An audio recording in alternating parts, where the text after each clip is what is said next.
Chapter 2, The Doctrine. They called it the Doctrine with capital letters as if a word could be a wall. It was a book, of course, thin pages and thick certainty. But it also was a seam sewn into every hour. It told you when to wake, what to wear, what to want, and how to feel properly. The Doctrine was polite enough to pretend it's asked, but in truth it arranged. In the morning the girls copied passages, long tables, while the matrons paced like monotonous steps. The ink smelled of iron and patience. Her wrote the words she had been given. Purity is preservation, obedience is love. The line remembers. And she watched. The letters become a fence that moved as her hand moved. When the ink dried, the fence stayed. The elders lectured on numbers as if numbers were mercy. They taught on the arithmetic of survival, which equated bodies and harvest and births with victory. In the margins of the chalkboard, an elder drew a line with 2 arrows. Here's history, he said, tapping one end. And here's extension, he said, tapping another end. Between these taps lived everyone she loved, and no one he could name. The children nodded because nodding was of approval and how, well, you were taught to survive. The Doctrine made a stage of the smallest gestures. Bowing was not merely a posture, it was a declaration that the neck had agreed to its yoke. Eating was not simply just nourishment, it was an exercise in a sameness. Silence was the highest form of grammar. Even their hymn had been edited. Their oldest exercise to make room for new fears. They sang of bloodiness that did not thin and gates that did not open. The melody was beautiful because beauty is in the consistency of practicing the Doctrine. Hypocrisy, well, that too is just that, hypocrisy. Her noticed that the elders' children always ate a little more, that their robes found new cloth while others patched and patched again. She saw the matrons and avert her eyes when a guardian hand lingered too long on a girl's shoulder. She watched a punishment delivered in the name of love that looked exactly like fear with a script. The Doctrine contained a chapter for everything. Everything except honesty. When doubt arrived, it did not trumpet. It came as a tickle behind the thought. A misfitting button, a scene glimpsed from the wrong angle. Why does a truth require a rod? Why does faith need a ledger? Why do the windows narrow as the hymns grow louder? She did not share these questions with anyone. In a place where words are counted and questions are currency, you are and can be arrested for holding them. So, you're free when you think, but to voice it, you are guilty. The matrons taught the girls their future as if teaching a recipe. First there is choosing, then there is biting, then there is blessing of issue. They never spoke of the precise mechanics of blessing, but their eyes did. Firm hands, a closed door, a purpose that does not ask for the consent of the tool it wields. The euphuism for force was covenant. Language can be a languor, and it can make anything shine. On festival days, the town assembled in the square to perform belief for itself. The elders read from the doctrine while the guardians stood guard with their hands behind their backs like verses that had learned to walk. Her watched everything. She watched their faces. Some glowed with relief, the relief of a world with a few choices that made them feel easy. Some were blank because those choices were bleak, the way as if a wall is blank after a picture's moved and painted right over to white. Some, be it a few, had tension at the mouth.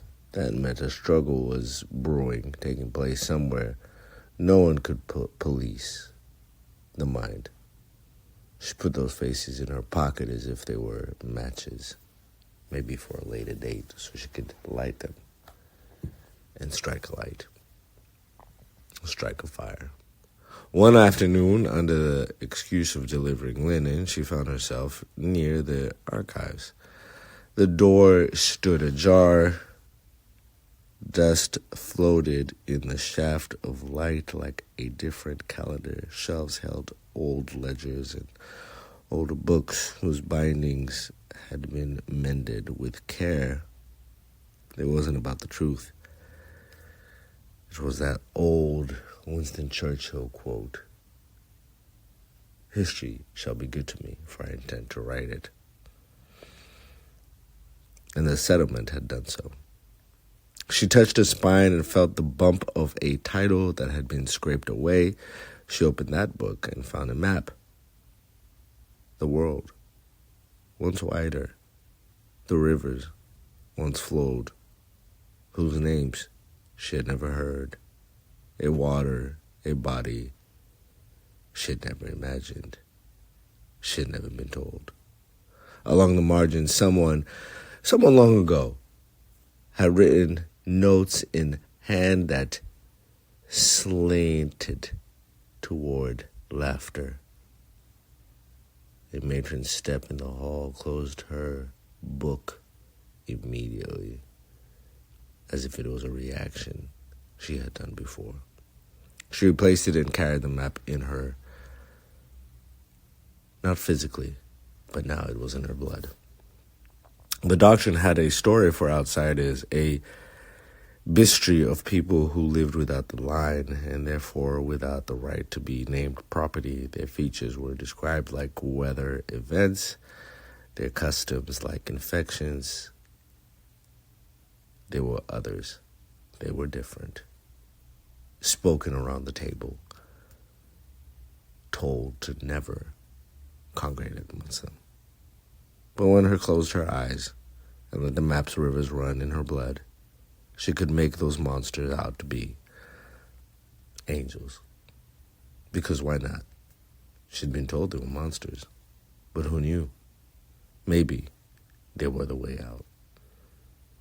They could be neighbors. So what? They were different. Different is good. Different is where she was. The night she dreamed again, but that dream did not bring escape. It brought a room exactly like hers, except for a window that opened. She could not force the window. It opened when she spoke her own name. In the dream she spoke, and the glass became air. She woke without a name in her mouth and cried without making a sound. She wasn't her. She was whoever she could be. Punishments were meant to be persuasive. A girl caught whispering was made to scrub the chapel floor with a brush that bit her hands, not just the floor. Another, who had smiled at a boy during festival, carried stones from one wall to another until her shoulders leaned the shape of the settlement from the inside of her body. Her learned how to walk without appearing to look. She learned which tears the matrons respected, and so she cried them, so she did not need to be punished. She learned that a person can be softer than a wall, and she learned that she can be still somehow, because she had to outlast her current circumstances. One winter noon, a lesson on geology turned into a demonstration of authority. An elder questioned the class on a sequence of names that her looked like a braided tied so tight that her hair would tear rather than loosen. A girl hesitated, and the girl, granddaughter of some elder who was formidable, could not remember the answer. The room stilled. The elder, not there to question her for a result, but to make an example, pulled out the rod, and it found the young girl. Her felt the feeling she had learned to distrust, her moving up her body as if the bones remembered the fire that once lay in her, the fire that consumed her, a fire unlike anyone else. It was a fire to distrust everything about the doctrine, but more so, to question why this young girl was being beaten for not knowing what truly she should have just been reminded about. A thing that reminded of her was non-consequential, but to the doctrine was everything. Unfortunately, her did nothing. She couldn't. She sat there as the rod smacked the young girl over and over for not knowing the elder's question.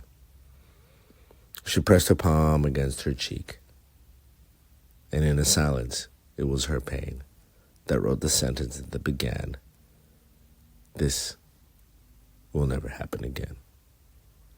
If the doctrine had been a weak place, it was where it touched desire. It permeated the guardians, their smiles, while forbidding the girls theirs. It sanctified a hunger that moved in only one direction. Her observed how often the men needed the story in order to keep their hands clean inside their own heads.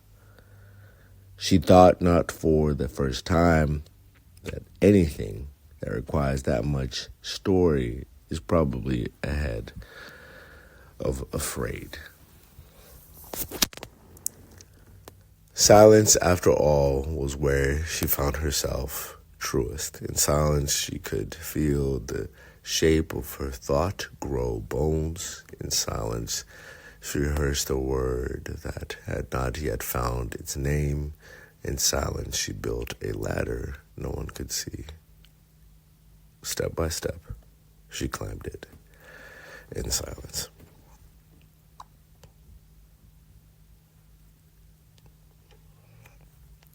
By spring, the doctrine had grown louder. The way speakers do when they are afraid that the crowd has begun to talk amongst itself. The choosing drew near. Her felt the net cinch with every word. And it was strange. This time she was calm, kind of like an animal waiting for a prey.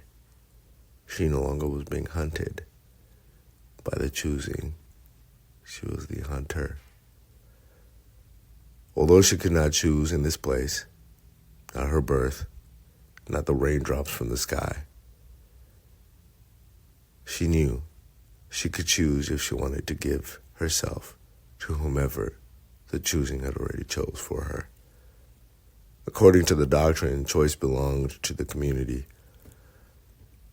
It did not belong to her body. Choice belonged to whoever lived in the elders. Here, it found the scriptures of the doctrine met her scripture, a new world, a new reality. Now there were two mouths speaking into the same ear.